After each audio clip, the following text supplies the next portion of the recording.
Meeting is now streaming live on YouTube. Preparing the live stream meeting. Okay, great, fantastic. I'll check it just to make sure. I'm going to mute here, but I'll check it to make sure on my phone that it's working. All right, thanks, Jake. Yep.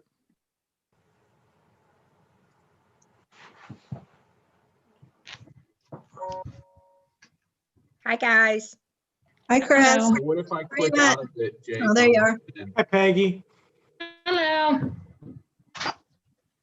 Say that again, Jay. I'm sorry. Is it still streaming live? Yeah, it's streaming. Okay, because I clicked out of it. I just wanted to make sure. Yep, we're I good. wanted to make sure It's you open put it down and running fine.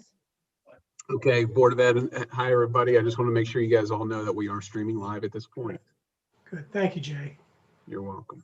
Oh, and Paul is trying to get in.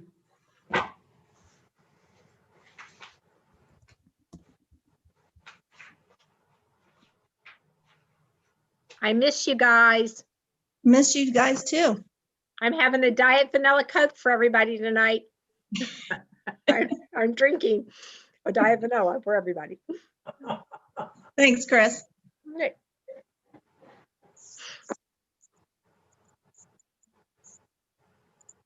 I say our next Zoom meeting goes to that one of those Oculus things. That is the neatest thing I have ever seen. I got I to don't even go. know what it is. It's Hi all. virtual reality glasses, Chris. Wow. It's Good neat. luck. You get to go wherever you want. Beach, awesome. Oh, that's all. Mount-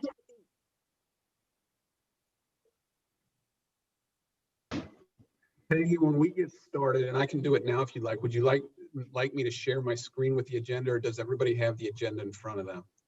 I've got it. Okay. Yep. I have it here on my phone. Do you want me to share the screen, or are you good? I'm good. We're good. Okay. Well, it's almost 4:30. 1 minute. Oh, I'm waiting one more minute. Good call.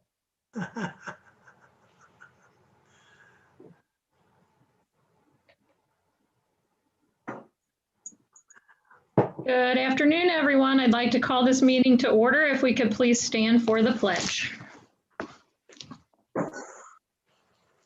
I pledge allegiance to the flag of the United States of America And and to the republic for which it stands, one nation, under God, Indivisible, with liberty and justice for all. Thank you. Roll call, please. Peggy Bossy, Here. Paul Godwin, Here. Chris Huster, here. Karen Kellums, Here. Dan Downey. Here.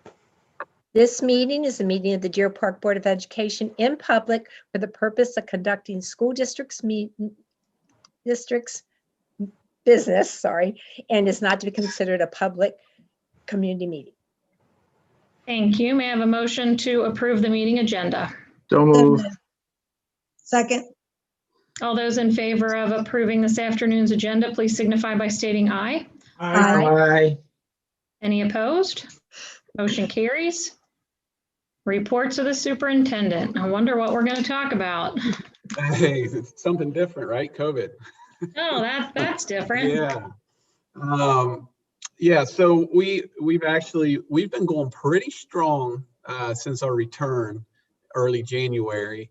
And this week we've hit a little bit of a road bump, and you know, when you're going to school full time in the middle of a pandemic, you know, those things are going to happen. We do our best to try to contain the virus. You know, obviously people get it and have been pretty well isolated. These things happen. But just to let you know right now, I wanted to give you a total number perspective. Cumulative, meaning, you know, altogether right now, from a student perspective, we have one student at Amity who is positive, and 10 students at the high school who are either positive or probable. And they have us treat probable cases just like a positive case. That means somebody's displaying symptoms and was in contact with somebody else who was COVID positive. They just haven't had the confirmation on the test yet. So we have 10 students currently at the junior high, as I mentioned, junior, senior high, and then one at Amity. We right now have 4 students at Amity quarantined. So we're doing pretty well there. And then we have 45 students, and a lot of these have occurred this week over these really since last Friday. 45 students who are quarantined at the junior senior high. Did you say 45, Jay? 45, some exposure within extracurriculars, practices, weight room, Parkers, those types of things. And again, when you're close contact outside of the traditional classroom setting, they're still requiring quarantines. So our students will have to quarantine for 10 days. And then OHSAA, if it's an OHSAA event, they are still requiring 14 days. So they could come back to school after 10 days, but then there's still 4 more days that they can't participate in OHSAA sanctioned sports. From a staff perspective right now, we have 0 staff at Amity positive, but we do have 8 staff members at the junior senior high school who are either positive or probable. And we have 0 at the Holmes building. So right now it's just our junior senior high school that we're battling. And again, you know, unfortunately those things happen, and you know, during the pandemic they're going to happen. It's not if, it's just when. So hopefully we get our staff back quickly, and we can continue to move on. From a quarantine perspective, outside of those 8, we only have 1 other staff member at the junior senior high who is quarantined due to being in close contact, but is not symptomatic, is not probable in any way, just quarantined at this time. So that's what's going on from the COVID numbers front. You probably have heard Reading, our neighbor, they had a flare up as well. They had over, I think I heard Jason Enix, their superintendent, say 25% of their it was either their staff or student body out. I think COVID related, whether it's quarantined or positive cases. So they are remote for, I believe, the next 2 weeks, this week and next week. You know, we're not, I would say we're not there yet. I think we're still able to function and have classes in person, but obviously we can keep a close eye on that every day. I do want to talk about vaccines. We got the news today, and I informed our staff that our staff will be getting the vaccine next Thursday, February the 11th. That will occur at Amity Elementary in the gymnasium. The time that our partner is Mercy Health, and they will be there from 8 a.m. to 12 p.m. I do not have any of the logistics set up yet. I am meeting with Mercy Health representatives here in the district on Monday at 2 p.m. and we're going to go through all of those logistics. You know, as far as when staff members are going to report and how many will report, who's going to report when, and how much time there's needed between vaccinators or between vaccinations. I believe Mercy Health is bringing 3 folks who are going to be vaccinating our staff. They will also be bringing 3 support staff to help with coordination and paperwork. They have asked us to identify 3 staff members that will help with check-in, and then also 3 staff members that will help with scribing. So I'm going to work on getting those folks identified between now and Monday when I meet with Mercy Health. The good news, I think, out of this is that, you know, I mentioned, I sent out a release yesterday, I believe, to parents that we had planned on taking a remote day on the day of our first vaccination, and then a remote day for students on the second day of vaccination plus the day after. We're hearing that there are quite a few people that suffer side effects from the second vaccination, you know, just flu-like symptoms, chills, aches, fever. And so we were going to have a remote learning day to be able to help accommodate some of that. Well, it turns out we are getting the Pfizer vaccine, and February 11th is our first vaccination day. 3 weeks, 21 days from then is when we get our second dose. That falls on March the 4th, which is our first day of second round conferences. And then March the 5th, the day after, is our second day of second round conferences. So fortunately, we will not have to have kids miss in-person class. Those 2 days they are already off. Obviously, we'll have some work to do with conferences. You know, teachers will have to be strategic about, you know, when they're scheduling their conferences and leaving time for them to get that second vaccination. And then on the second day, if teachers are unable because of not feeling well to have the conferences, we'll work to reschedule those at a different time. So I think that just happened to be lucky, and I'm glad we got lucky, because obviously we don't want our students to miss any more days of school that we don't have to. So that's where we are at currently on the COVID front with current numbers and vaccinations. Does anybody have any questions? Any idea how many of the teachers are going to do it? Is there I know you had sent out a questionnaire, but just terms. Dan, I'm going to bring that up for you. I have that information right here.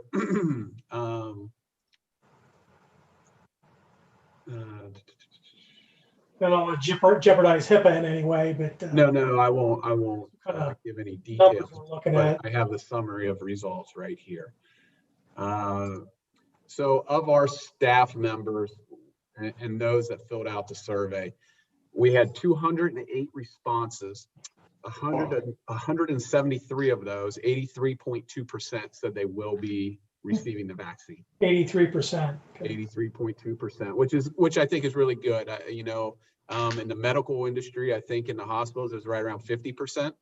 And one other local school district, I did hear their number. I think they were at 90%, but I'll take 83. Agree. So that's where we're at currently. There is some discrepancy between what Ohio Department of Health and Ohio Department of Education have sent out regarding who will be able to and who won't be able to from a staff perspective. I'm working through that with Mercy Health on Monday. So just so you all know. All right, any other questions? All right, moving on. Do you have any recommendations this evening? No, I do not have any recommendations this evening. All right, so then we are on to agenda item 8, which is board discussion. Yes, and I guess before I get started, do any of you have anything for board discussion that you wanted to talk about today before I jump into what we are doing this afternoon? No. Okay. No. So today, what I really wanted to do with all of you is take a deep dive into where we're at as a school district. I mentioned I highlighted some of this at our State of the Schools address in November, and I wanted to go a little bit further into the details of our current school district finances, what those look like, and what strategically we are doing as we move forward to make sure that we're in a good place financially here in Deer Park. I do want to share, I'm going to share my screen with all of you so you can see what I'm looking at this time.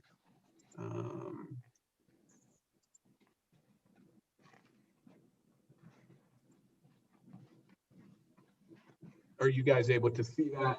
Got it, Jay. Yeah. Okay. So, you know, and again, some of these are going to be repeat slides from the State of the Schools address. Some of them will be new. I just want to make sure we're all on the same page and all have the same understanding what's going on.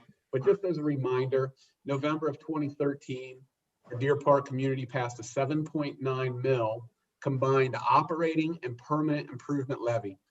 Just to clarify that, 6.9 mils was geared towards operating expenses, and 1 mil of that was the PI, the permanent improvement part of the levy. Okay. So back when we were campaigning in 2012 and 2013, and Mr. Langen was the superintendent at the time, and I came on in the spring of 2013, we had made a promise to the community that we would make that levy last at least 5 years. If that is what they chose to do at the time, would be to put the levy on the ballot. And through conservative spending, sound investments, higher than projected property and public utility values, we have been able to exceed that 5-year promise. You know, I just highlight on there, not trying to be braggadocious in any way, but just from a treasurer and an auditor standpoint, we have received the Auditor of State Award 6 different years between 2013 and 2020. So 13, 14, 17, 18, 19, 20. I think that just shows from the treasurer side of things that, you know, we're very careful about record keeping, about how we spend our money, budgeting, and just good fiscal stewards of the tax dollars here in Deer Park. There's some things that I want to talk about. You know, I keep saying 2013 because that's really what catapulted us in a forward direction. And we've done a lot since then. And a few of the things that, again, I highlighted at our State of the Schools, but I think it's important to review, is that in 2013, our school district report card, which is on the progress component, at the time they did not have a grade, an actual report card grade. They graded different components, and value added, which is what I hold a lot of weight with. I think you've heard me talk about that before, because it tells us how much did our kids grow. And right around, what they'll say is if you got a C on that component, your kids made about a year's worth of growth, which is the goal. You know, in a school year, you want kids to make at least a year's worth of growth. Anything beyond that, a year's worth of growth is an A or an B. So in 2013, we were at an F. Fast forward to 2019, we had an overall A in progress and value added. So that means, generally speaking, our kids were making beyond a year's worth of growth. I went back to 2019 because that's the last year we had report card grades from the state. As you know, last year with COVID, we did not even test. Therefore, there were no grades from this to be able to highlight. So that's why I went back to 2019. You know, we've had quite a few other accomplishments since then. We added full-time kindergarten at no additional cost to our Deer Park families. I think it's important to note, you know, I use this as an example. That's not the norm in the state of Ohio. In the state of Ohio, we are only required, and most districts only serve kindergarten half day, okay? So just as comparison, my daughter in Harrison will be going into all-day kindergarten next year. They are offering it for the first time ever, okay? They're charging families $375 a month for full-day kindergarten. Deer Park offers it for free, and I think that's a commitment we made to our families and our community back in 2016, and so we did launch that. We have a preschool, an actual Deer Park preschool program, our own preschool program. We also work with Hamilton County for a Head Start, but and again, that's something that we don't have to do, but that we do because early literacy here in Deer Park is very important to us, and we made that clear, and our community made that clear. We added the Deer Park Career Academies. Again, these are things that you guys know. I'm saying this to educate our public as well, who might be tuning in today. You know, that was something that $1 million of PI back in 2013 went to help us renovate that basement in the Deer Park Junior Senior High School. And, you know, a lot of folks have now been in there. It's a beautiful facility. It also allowed us to launch our career academies, which right now houses entrepreneurship, project management in partnership with the Project Management Institute, sports medicine, engineering, advanced manufacturing, to name a few. So I think, you know, those programs have been very successful, and we're continuing to grow those. We increased our security at both Amity Elementary and the Deer Park Junior Senior High School. Both physical security from bulletproof glass on our windows with our sheets that we were able to line our windows with, to actual armed security officers at both buildings. That was something else that was very important that we heard from our community. And you know, in the midst of 2014, 15, 16, there were quite a few national tragedies in public schools.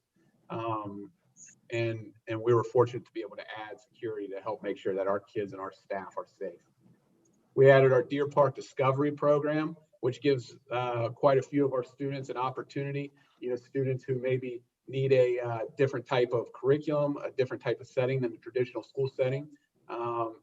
It's helped a lot of our students find success. And I think right now, this is our first year of that, and it's been very successful. We have partnerships with the Children's Home, both at Amity and the Junior Senior High School. We actually have brought mental health therapists on to campus. And again, many people know that because many of our students utilize these services. Our mental health therapist caseload at both Amity and the Junior Senior High School are completely full. And it's been that way. Now, you know, it's a good and a bad. You know, obviously, there's a lot of kids that need help. And so that's a concern for us, but we're able to provide it, which is the good thing. And COVID has not helped that. COVID definitely has exacerbated some of the mental health concerns that we've been seeing. From a comparison standpoint, again, some of these you have seen these, but I always like to compare to like districts. Oftentimes we get compared to districts that are just in your league, right? But our makeup of Deer Park is much different than Madeira, Wyoming, Indian Hill, Marymount. We're similar to Reading, we're similar to Finneytown. And when you look at the comparable districts across the state, when the state of Ohio, the Ohio Department of Education identifies them, Finneytown and Reading are in there. Norwood is also in there, but there are also other schools that you may not have heard of. But when you look at their enrollment, population living in urban areas, population density, median gross income, economically disadvantages, racial minority enrollment, when you look at those things, these are the districts that are most like us. And to me, these next few slides, again, I know that some of this is redundant, but it's for you guys and those families that may be tuning in today that haven't heard this. I think these comparisons shed a light on our successes here in Deer Park since 2013. The overall report card grade, again, in 2013, there wasn't an overall report card grade, but they started giving overall report card grades, I believe, in 2018, 17-ish. Our last report card, 2019, there, out of all the comparative districts, there were only 2 school districts that had a B overall. Deer Park was one of those. Maumee City was the other. The rest were D's and C's. When you jump down to overall progress grade, again, it's that value added. How much are your students growing? There's only three schools that had an overall grade of an A in that component. Deer Park was one of those. The rest were B, C's, D's, and F's. When you look at the overall graduation rate, again, 4 schools that had an overall component grade of an A. Deer Park was one of those. When you look at overall gap closing, as a reminder, we talked about this previously, but when you're closing the achievement gap of those subgroups, minorities, students with special needs, the subgroups, there were only 2 A's. One of those belongs to Deer Park Community City Schools. Okay, so I think those are important things to highlight and to note. I think we've been on an upward trajectory academically here in this district. We still have a long way to go, and we're raising the bar every year. I know COVID has been a challenge, and we're working through those challenges, but I expect us to get right back where we are and keep moving the bar and pressing forward. I did want to show this. I think it's important when you talk about comparative district data, the districts that I just mentioned, when you look at total expenditures per pupil, I think it's safe to say we're at the top in every category, but we're on the bottom half when it comes to expenditures per pupil. Now, what that tells us is we're doing more with less, which is a good thing. You know, I think we're being good fiscal stewards of our dollar, but we're also getting the best results that we possibly can. Now, this is maybe not new to you, but new to the presentation. Before I move on, does anybody have any questions that over the slides you've already seen before? No. Okay. I want to just take a little bit deeper dive into our Deer Park Schools financials. Okay, I'm not, when I talk to the community, I'm not going to bring out the entire forecast. You can get lost in a lot of details, but there is a piece of the forecast that I think is important, and it's this piece that I pulled out right here. It shows our beginning balance, our revenue, our expenditures, and our ending balance. Okay, this is fiscal year 21. The 2020-2021 school year is known as fiscal year 21. Okay, at the beginning of this school year, we had a cash balance of $11.2 million. Okay, we have a revenue of $16.6 million, meaning the funds that we're taking in. Our expenditures will exceed this year our revenue. That's what we call a deficit spend. We will be in deficit spending this year, and we're deficit spending about $815,000. So our ending balance at the end of fiscal year 21 is projected to be $10.4 million. Obviously a decrease of $815,000. What you will notice in our forecast is that this beginning balance starts to erode pretty quickly. And our deficit spend, it compounds every single year. Okay, and when we get here to fiscal year 25, fiscal year, really end of fiscal year 24, we're starting to become fiscal watch, where we're getting into fiscal emergency. It starts to look a little bit bleak. And so we know there's going to be some things that have to happen. Okay. The next slide just shows you that where our revenue and expenditures cross, where the expenditures start to outpace revenue. It just gives you a single graph, shows you here we are in fiscal year 21 when that happens. But then the question becomes, what are our choices? We know we can't operate forever with a deficit spend where our costs outweigh our revenue. So there's two things that we can do as a community. We can either increase revenue or we can decrease our costs. Makes sense, right? So the question to the board, and I'm going to start, and I'm going to share this in a little bit later on in the meeting. I want to talk about timelines because I'm going to start having conversations with our community, with our constituents, is what decision needs to be made, okay? What action will need to take place? We have to do something to offset that deficit spend. Again, there's two choices: increase revenue or decrease expenditures. The main way that we are able to increase revenue is through an operating levy. That's the nature of school districts in the state of Ohio.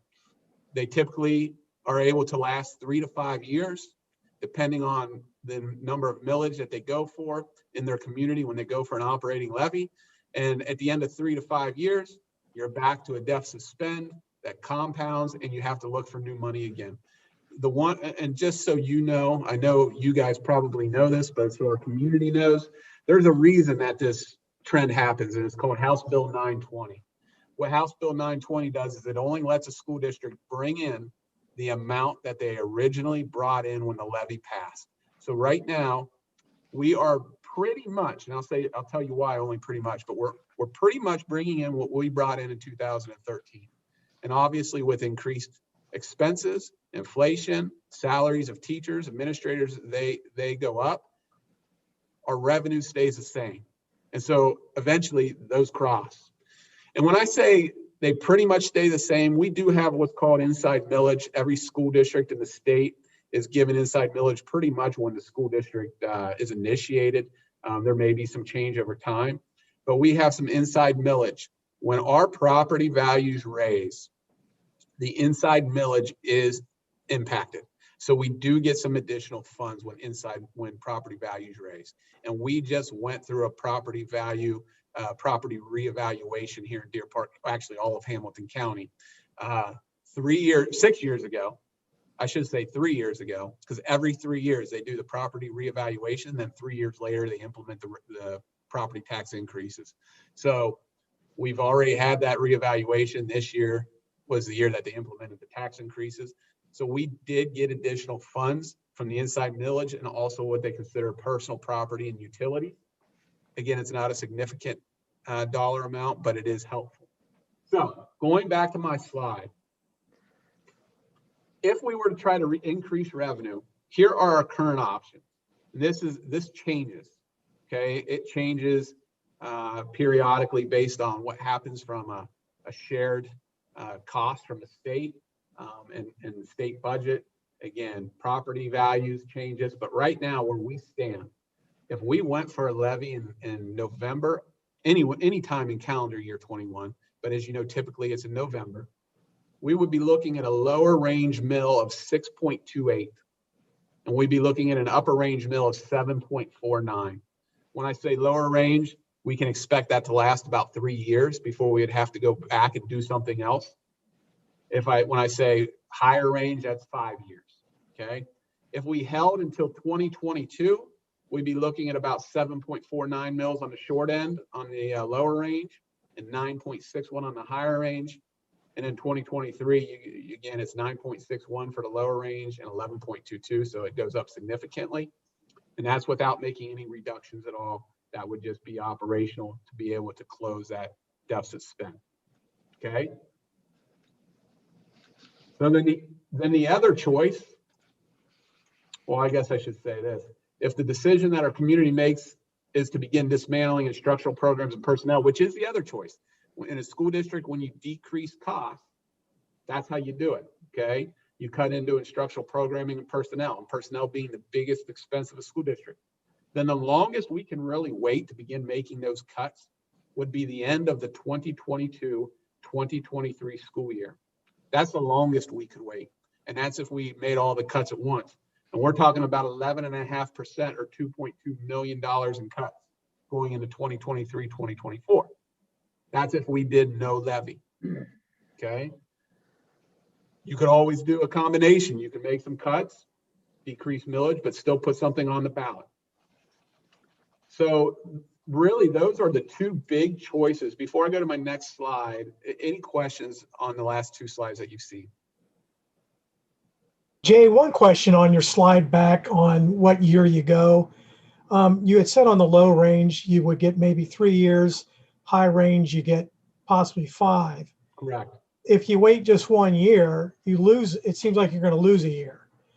Just looking at the numbers, you go, your low range in 2022 is 7.49. Am I missing something, or are you going to, would you? No, you're spot on, Dan, because as you know, if you wait, that deficit spend compounds. Yeah, it's a So that's going to eat up another year. Mhm. Okay. So, you know, again, it goes, you're right, in 2021 at 7.49, we're estimating 5 years. If you wait a year, you go 7.49 on the lower end, we can guarantee 3 years. But no, you're short. Right. So that's accurate. And just one other question I had, Jay. You had said earlier that the average levy does last 3 to 5. That's kind of standard operating procedure. That is. We are now in year 6. Is that right? Well, our last operating levy was approved in 2013, so we're going on year 8. Year 8. You know, and I mentioned at the beginning of this slide, when we make forecasts, our forecasts are pretty accurate up to 2 years out. Jeff, correct me if I'm misspeaking on that, but about 2 to 3 years out, we can get pretty close. Beyond 3 years, it's really just a guess. Yeah, no, Because you don't know what you're getting from the state any given year. You don't know what property values are going to do. You don't know if they're going to go down or they're going to go up. You don't know what kind of new We keep it construction. conservative. Yeah. Right. And do we think we're a year to 2 years away from any changes in the state allocation of funds? So right now, matter of fact, the governor just addressed the state budget yesterday. And from a public school standpoint, they did nothing with the formula at all. And they pretty much flatlined us from a budget perspective, which we have been flatlined the last 2 years. Now they have given us additional dollars for COVID relief, which has been helpful to us. And it's really going to be helpful this year. Because it's a substantial dollar this year, more so than what it's been in the past. But from a typical school budgeting standpoint, the state is flatlining us again this year. Right. And Jay, one other thing is the levy estimator sheet you have here, does that include the additional COVID money or does not? No, that does not include the additional COVID money. Mhm. And so a couple of those points, going on to the next piece here, points to consider. I think I will add that, Dan, the COVID money, but we still do not know if any or all part of the fair school funding formula is ever going to be supported by Congress or the governor. We don't know. We are still actively, when I say we, superintendents, community members, state board members, we are still treasurers. We are still actively urging the Senate to take action. I think the House is supporting us at this time. Again, you know, they could take action, but then the question becomes, where does the money come from? Right? The governor's already passed his budget for this year. So big question will be, where does that money come from? You know, a couple other points to consider is that we're just starting to see the light at the end of the tunnel regarding COVID-19. You know, I say there's still a lot of work ahead of us in terms of recovery, but I'm talking about not just physical health recovery, but financial recovery.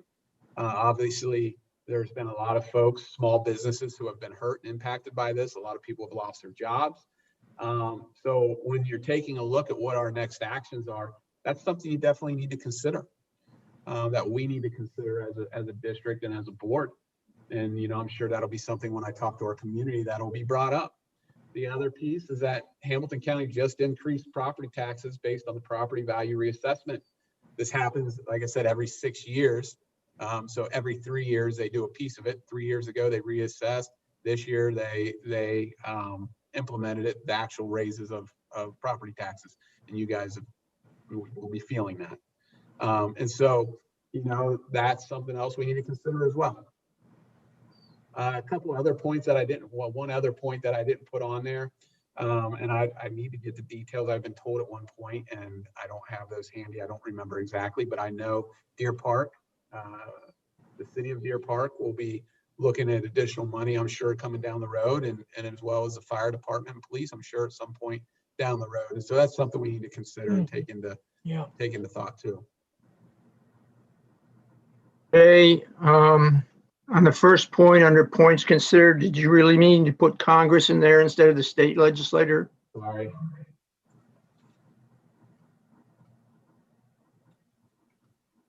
Thank you.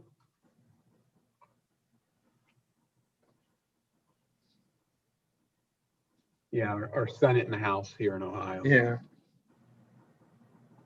I didn't want somebody to think that the federal government was going to step in and help us. No, good point. Good luck with that. Huh? So Jay, Yes. because I get my property tax bill, that did not increase what I'm paying to the schools, because that stays what it was from the previous tax levy. Well, again, so our school district collection will go up slightly because of our inside millage and Inside only though. because of the personal property and public utilities. When those values go up, the school district is impacted in a positive or negative way if they go down. But as a whole, when you hear assessed millage, and you might hear rollbacks, and Right. so for example, if Deer Park in 2013 was collecting a total of 44 mills, okay? Total, after all the approved voted millage, 44 mills, and it raised X amount of dollars. We can only continue to raise that X amount of dollars until we pass new money. So in 2020, the X amount of dollars might have went from here up to here. So what they have to do is roll the millage back. So the active mills, the effective mills might go from 44 to 39. That's what I wanted you to explain. Thank you. Yes. Jeff, do you have anything to add to that? I think I pretty much covered it. Covers it, yeah. Any other questions? I wanted to get your feedback to talk about this in public session and kind of prime the pump a little bit. Anything that you feel like should be added or that didn't make sense? Well, Jay, I think you bring up a couple good points. One is COVID, and hopefully we're seeing the end of COVID this year, and how that affects people approving levies, which was, I thought it was ironic, the document you sent to us with the history of the levies and how a levy wouldn't pass, but the very next levy, November to May or whatever, it would pass. So, I mean, I think that the public are very sensitive to the time that we're in, I guess is what I'm saying. And then, really, we don't know what we're going to get moving forward from the state. I mean, the question is, when do we do it, right? We're good. Yeah. It's just when. And that is the, quite figuratively, the $1 million question. And that's something that, that I'm going to be talking to our community about and asking them, what do they want us to do? And the other point I was thinking was about what you mentioned about the Deer Park Police and Fire. When will they be going to the election, going to the voters for more money? And I think we got a feel for when that's going to be. It could be next year, correct? I mean, yeah. So you could see really the school and the police and fire. That's a pretty heavy hit. Yeah. I think it's really important that we continue how we've done it in the previous, and that is that the school belongs to the community. I mean, we work for them. So when you go out and you speak, or you have your small groups, or how we're going to be able to do with COVID, that is kind of who decides when we run this, because as a 5-member board, I can't go out there and garnish the votes to do this. So that I think is very important, that when we share this, that we share what it's about and what we've done, but also recognizing that we completely understand where people are in this and that we're very respectful of what they have to say. Right. Yeah. We don't- You hit the nail on the head, Mrs. Huster. It's, our community is going to drive this decision. We will do what they ask us to do.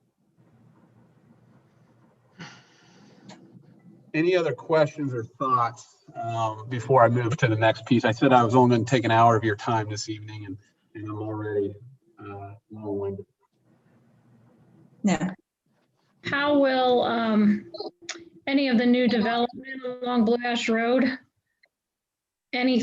something to think about and present if we know anything of what is actually being done, when that's going to take place, and how that might positively affect us? Great comment, Mrs. Bossy. I'm writing that down. That's something that I'll get some answers to. I do know that while Jay had mentioned that the governor had pretty much flatlined us, we're still at the fiscal year 18-19 fiscal year funding rate, unfortunately.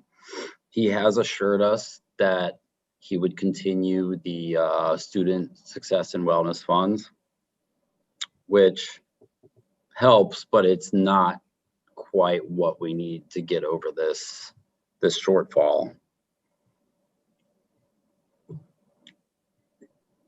Thanks, Jay, Jeff. can you reiterate for everybody who's listening about how many levies are run in the state of Ohio compared to the rest of the country?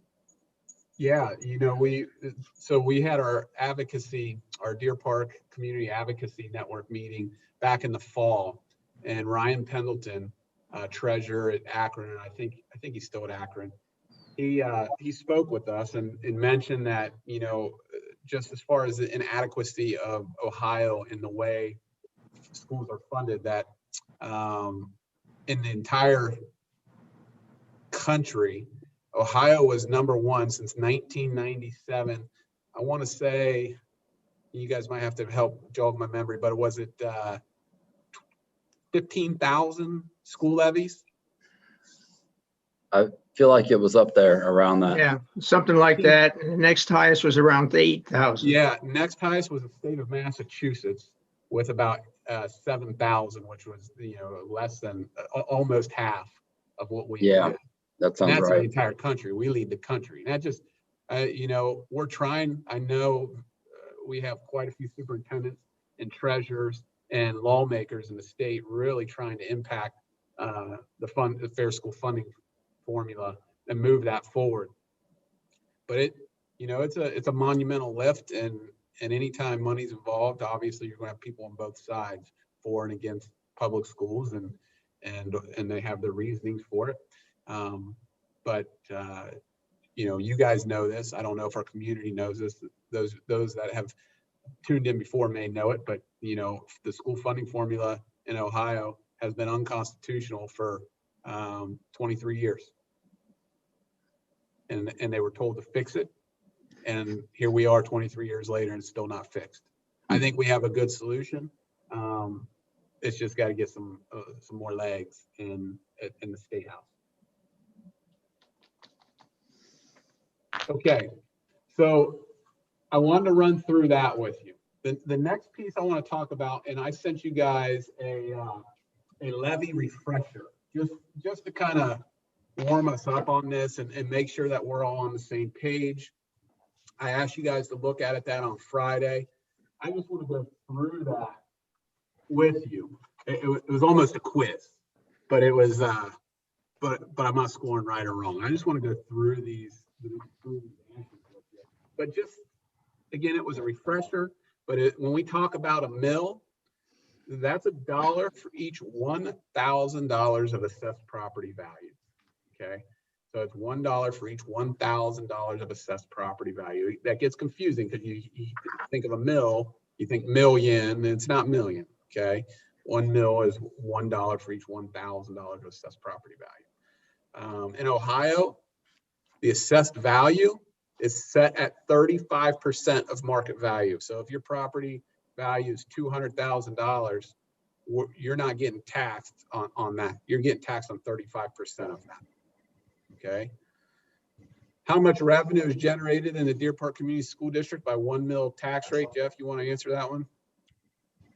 Yeah, currently we are at $287,913 even. Okay, which has gone up since 2013. Yep. I think in 2013 we were about right in the neighborhood of $260,000. Yep. Per mill. So that has gone up. What is inside millage? Was anybody able to answer that?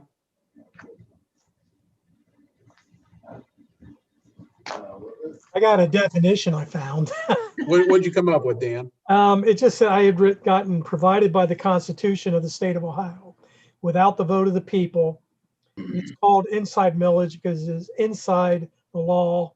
Constitution allows 10 mills in each political subdivise. Yeah, you're right on. So the inside mills are basically, again, I told you when kind of more or less when a district starts, those mills are divvied out amongst that political subdivision in the school district at the time. I think, Jeff, what is our inside millage count? Right now it is 4.56. 4.56.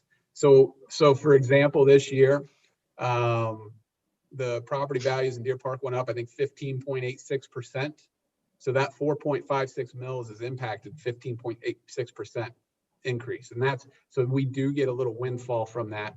But our effective millage, whatever that is right now, and I'm not sure, Jeff, do you know what our effective millage is right now? I probably have it on my spreadsheet right here. It might take me a second to find it. Okay. It's not important, but the thing is to know that the effective millage is not impacted. Again, I'll repeat that. It's not impacted by the increase in property values because of House Bill 920. Number 6 was, how would you explain the difference between voted and effective millage? I think I've explained that one already. Again, voted millage is what was all in told. House Bill 920 rolls some of that back, so you can't collect more, and that's what's known as your effective millage. What is the House Bill 920 factor? We've talked about that. What's the median household income in the Deer Park community? Were you guys able to find that? Yeah, I had to find my sheet, but I did find it. I did too. I was real surprised. I have a question. Yeah. I came up with, is 64,000 right? It's close. The National Center for Education Statistics had 56,000. Well, I was curious because one said 64,000 and then another one said 49. So I was confused about what the difference was between the two. Yeah. I think one of them was the district and the other one was for the city of Deer Park. Okay, that's what I was curious if that was the difference here, but I thought that was a rather significant amount. So I was just kind of curious as to how that came up to be. Well, and the median household income for school families in Deer Park, did anybody find that? No. 39? The National Center for Education Statistics, again, Jeff could get in there and drill in with our consultants and get a little bit more firm number, but that's 78,000 for our school families. Much higher than the community itself. Wow. Now that's family income. Okay. Right. So you'll probably have dual income, a mother and a father both working. Yeah. Number 10 was housing status of families, percent owner occupied and percent renter occupied. We have about 66.7% owner occupied in Deer Park and about 32.7% renter occupied. That's just a statistic that's good to know, especially when you're looking at a possible operating levy down the road. The next question was, why is it important to have an understanding of the community's household incomes and housing status? Anybody have a thought on that?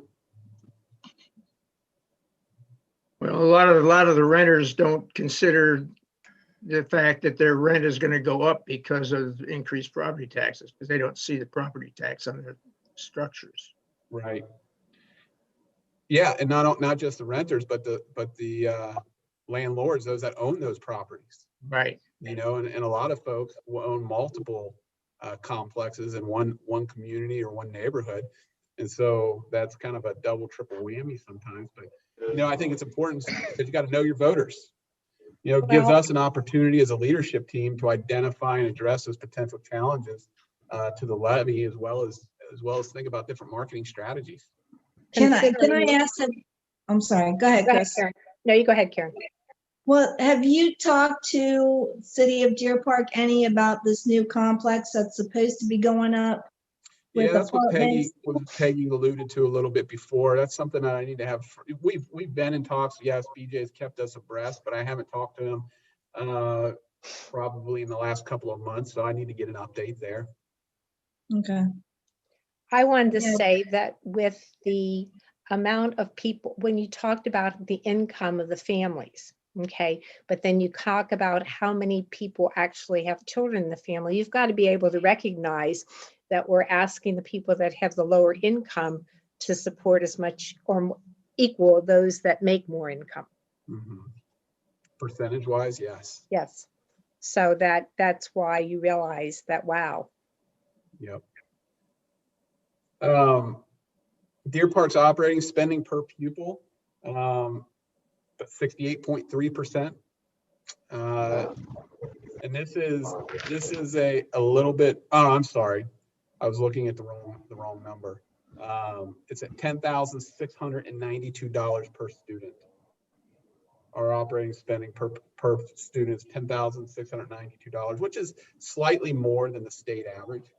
But again, when we looked at those comparable districts, and this was the report card, but the data I gave you today was actually a little bit more fresh. It was from Forecast 5 in my presentation. But the last report card had us at 10,692, which is slightly above the state average. What percent of funds does Deer Park Community City School District spend on classroom instruction? 68.3% of our funds are spent on classroom instruction. Obviously, a lot of that towards personnel. Just so you know, the source of Deer Park Community City School District's funds, 59.2% come from local dollars.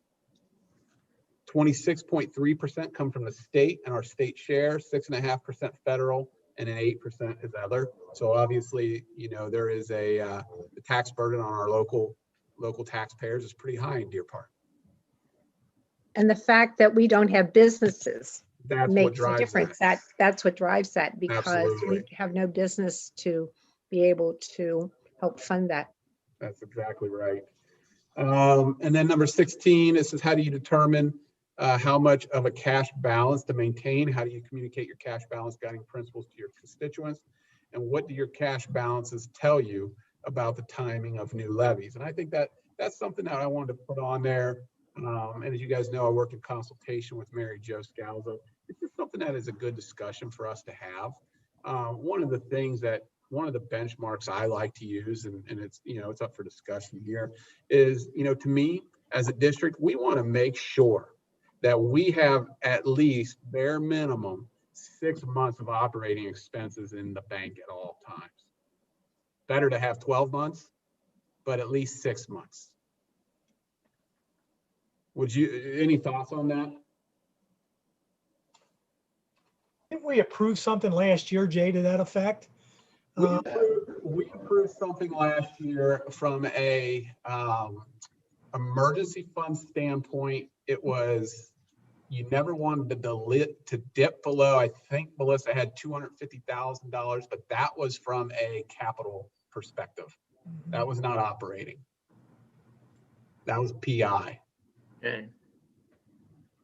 And just to make sure I'm explaining it clearly for those that might be tuning in, there are two different buckets Right, thank that you. our district works from. We have an operating budget, which is to keep the lights on, to pay your teachers, to buy instructional resources, those types of things. And that's typically what we refer to as our general fund. And then there's another bucket that is called our permanent improvement fund. And those expenses have to be put towards items that will last for at least 5 years or more. Typically, those are building expenses, roofs, plumbing, electric, those types of things, capital improvements. That's typically what the PI fund is for. Now, that is not part of our general fund. That is not factored into a forecast because it does not support our operating expenses. I just want to make sure that that was clear for the board. Okay. Going to try to roll through this a little bit quicker. The procedural requirements, where and for how long must notice of the school levy election be published? I actually have a whole document that I'm going to share with you guys that shows this, and I'll make sure that I sent it to you. I'm going to make sure you have it. All these procedural requirements. So I'm going to jump to use of district resources. Generally, boards of elections are prohibited from using public funds to support or oppose a levy or a bond issue. What are a few exemptions or exceptions, I should say? So when you're deciding whether to place a levy on the ballot, executing the statutory procedures for placing the issue on the ballot, presenting objective information about school finances, activities, and board actions, allowing levy committees to use district facilities and equipment. So things that we're doing right now. We're not campaigning right now. We're giving facts. We're giving numbers. We're giving our district financial status. Those things are permitted. Under what conditions may boards of election or boards of education allow levy committees to use district facilities and equipment?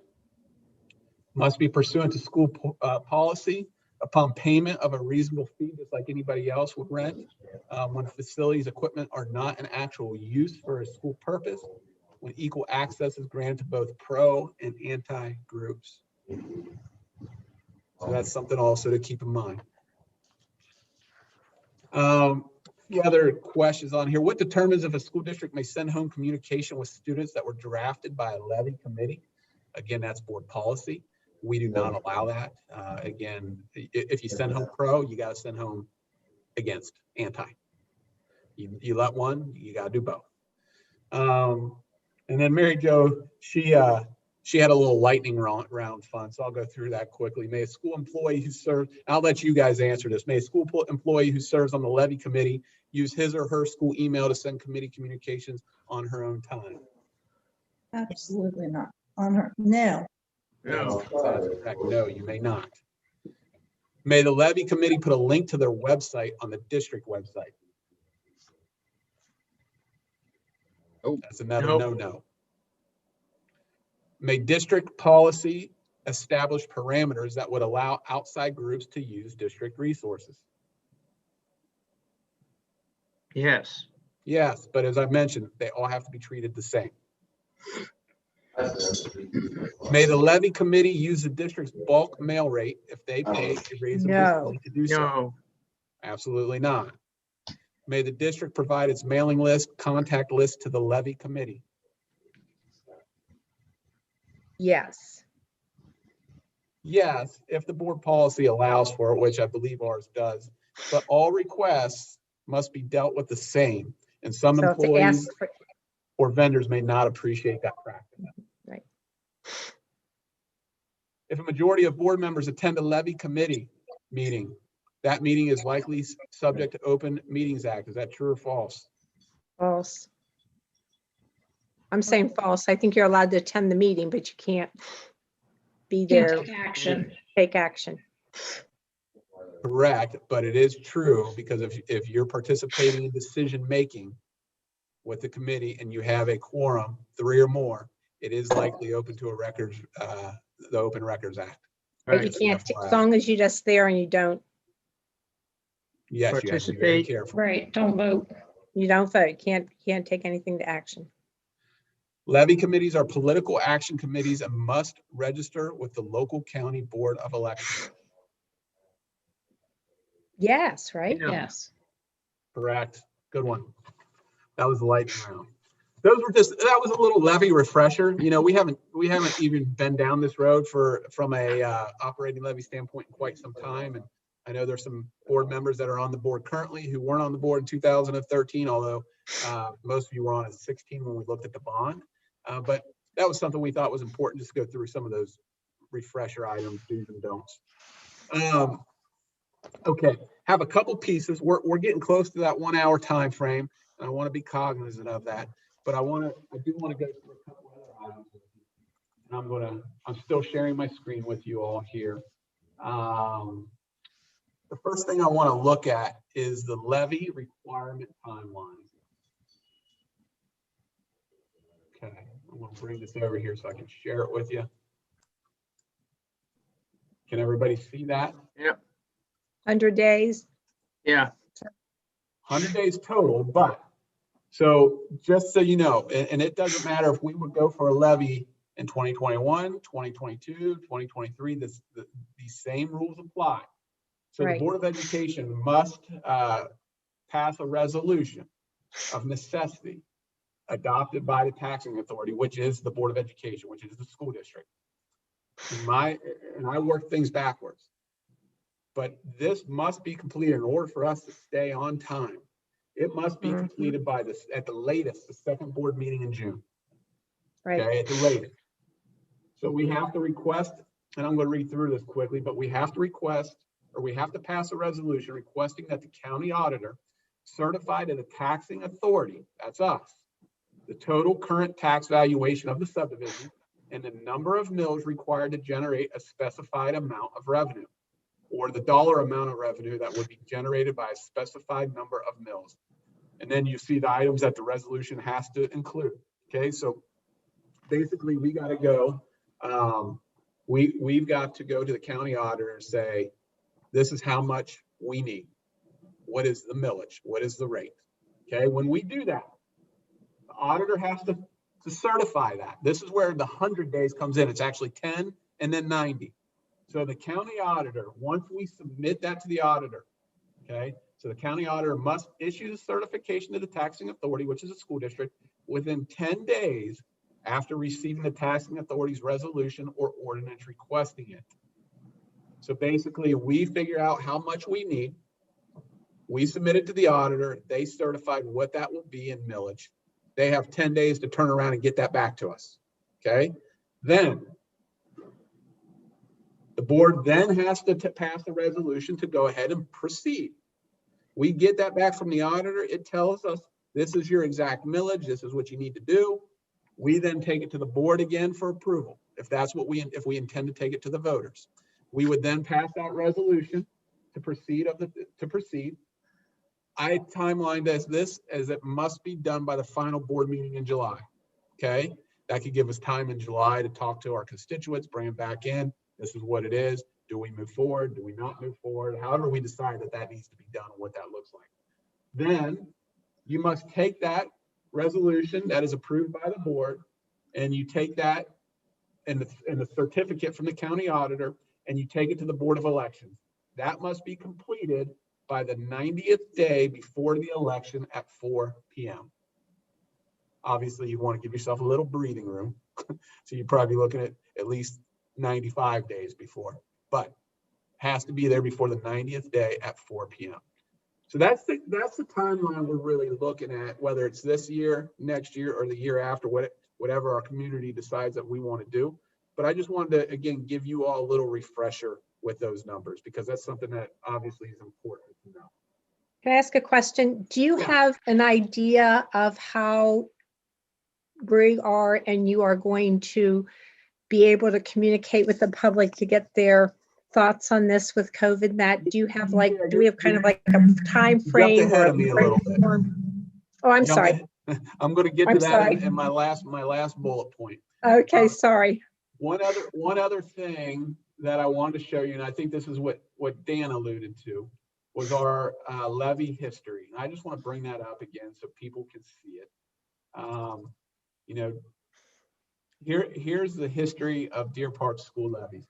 At the top, these are bond elections. These are not operating levies. Right. So in November of 2016, as everybody knows, we passed a bond issue for $25 million, which helped us renovate and add on to Amity Elementary. Okay, it was approved.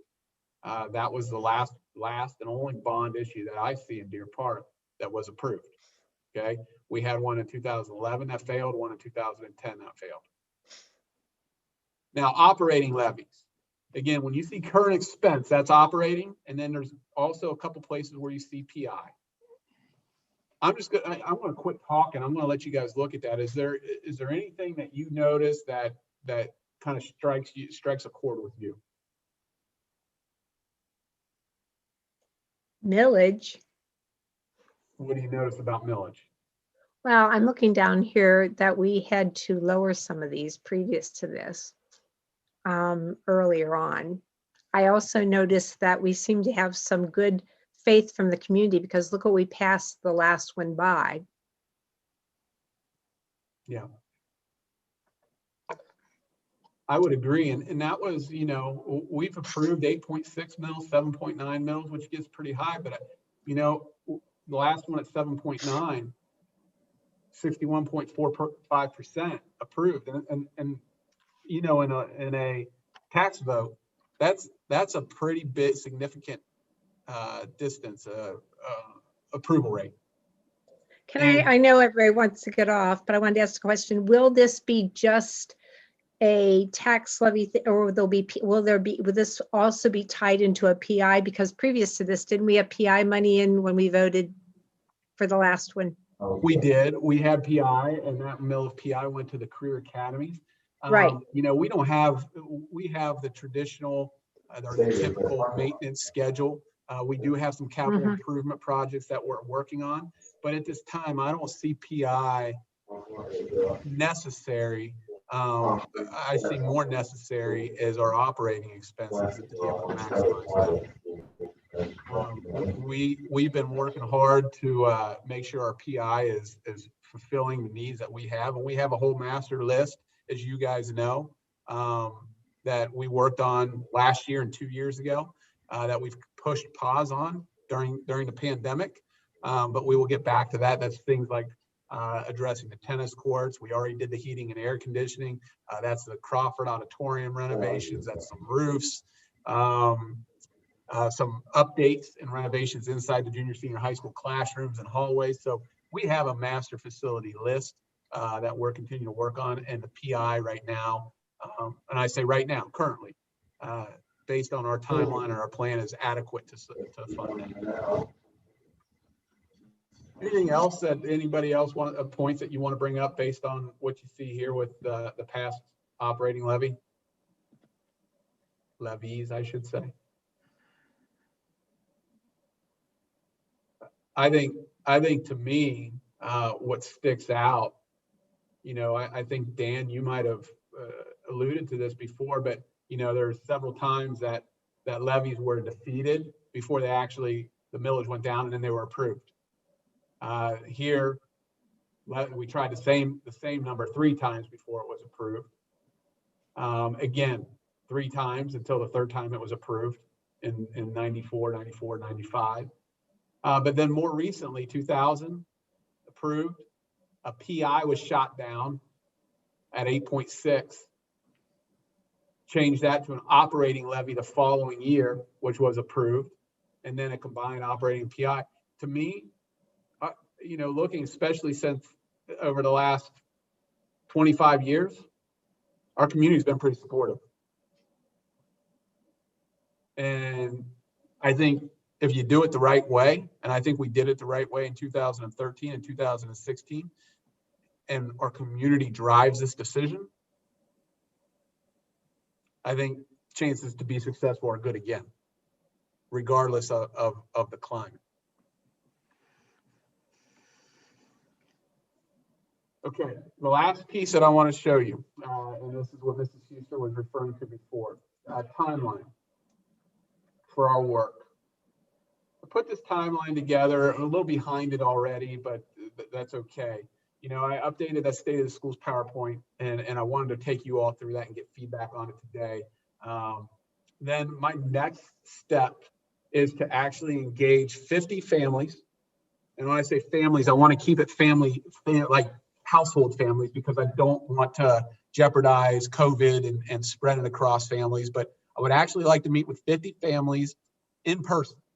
You know, I'll be masked with that family. We'll have plenty of room to spread out here at the board office and distance. But I'd like to meet with those 50 families, go through that presentation, talk about where we are as a district, and get their thoughts and perspectives. Okay. Once I meet with those 50 families, and I plan to do that, Jeff and I will plan to do that between February now and April. I would ask that you guys, in the meantime, also identify some maybe other opinion leaders in the community, and invite them to have conversations. I know you guys are connected to different people in the community who are involved and would be important people to speak to. So I'm going to hopefully utilize your resources and your connections there to be able to do that, have that same conversation. And again, it's not me going through this presentation. I'm getting feedback. And I'm going to, by getting that feedback, I'll have a lot better idea what kind of the crux of our community is thinking. Then May and June, I want to expand that. Hopefully I can do it in person. If we're not there yet, it'll be by Zoom, but I'll expand that to some more smaller group settings where I can bring more than just one core family in. I can meet with 2 or 3 families at a time over Zoom. And then create and implement a plan to get about 200 to 300 people if we can. This is all COVID dependent. But to talk at a district-wide state of the schools meeting, that could be June or July. But once we have a really big consensus, I want to hear what our community wants us to do and be able to engage them. And that could be one meeting in Crawford Auditorium, or it could be meetings of 75 people in a PDC or in Crawford Auditorium, somewhere like that. But I want to be able to talk to those 200 to 300 people and really get the final stamp of what we're going to do. Hold a state of the schools meeting in July, mention that, and we'll have the conversation based on community input. That'll advise us whether or not to place that operating levy on the 2021 ballot.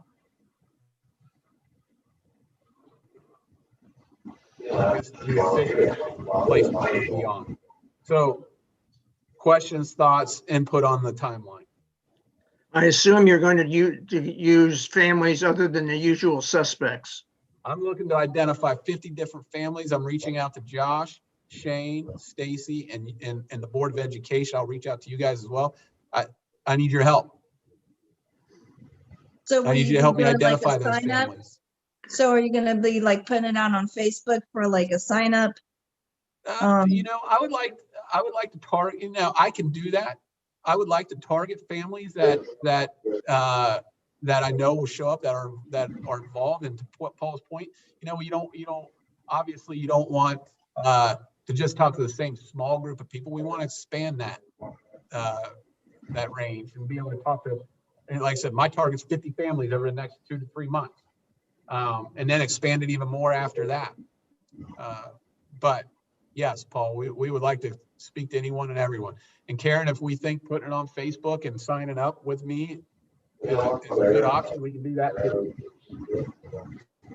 We also use the website. One of the things I didn't know when you gave us the questions is previous to this, we didn't have a website really going, the previous tax levy, so that you have to, you know, how you've got to put it up, to put it in the newspaper, everything 2 times, but this has to be 100 days. I would really like to see that everything and every time you meet, that is updated on the Deer Park website so that everybody feels that they're involved, because I think that I look at my neighbors around here and I probably could say there's 5 people I would like you to see, but guaranteed that I know that they would be 5 supporters. I really want people that want to learn. I want people to learn about our district. Yeah. That's what I want to happen at your meetings. And I'm glad you brought that up, because in our financial advisory committee, some of our committee members, and you guys, I know Chris, Peggy, Dan, you guys probably remember that, talked about a postcard just to share with our community what we're doing, what we've been doing in our district, some of our successes. Jake and I actually worked on that a little bit more this week. And that I'll be sharing that with all of you before we launch it. But what we did, and the reason I'm bringing this up, is we actually created a page on our website that will highlight a lot of those things that I talked about today, but some of our successes that we've had over the last 6, 7 years, 8 years. And you know, I think again, it's about marketing and you know, telling your story, because we have a good story to tell.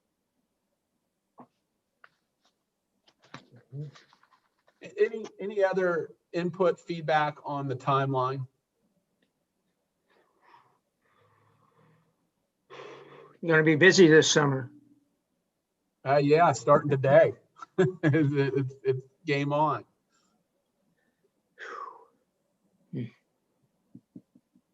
Okay. So that- Communication is great. That's all I that can is say. from As long as we my, communicate. thank you. Yes, it is.